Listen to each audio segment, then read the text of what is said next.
Hajya ku gisobanuro cy'ikintu ubundi kiba gisobanuye.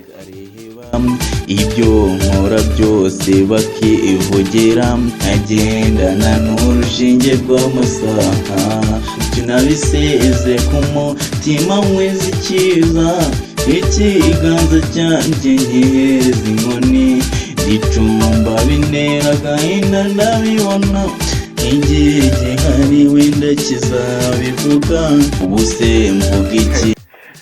Hajya ku gisobanuro cy'ikintu ubundi kiba gisobanuye. Mbere yo kwibaza kuri ibyo bintu nibajije, banza nawe wibaze impamvu ubyibajije. Ni ukubera ko nta kintu kirimo. Ibintu umuntu arimo kukubwira iyo wumva utabyumva neza, uhita uhindukira ukareba ku ruhande ukavuga ibyawe akaba ari byo wumva. Nanjye ngiye kujya niyumva kubera yuko kubumva birandambiye. Hari igihe nkumva ibintu murimo kuvuga ntarimo kubyumva neza, nkahitamo kuvuga ibyanjye kugira ngo nzabyumve.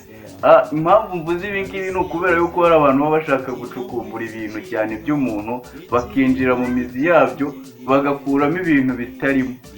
Abo nabwiraga nizere ko mwiyumvishije, kuko abwirwa benshi akumvwa na beneyo.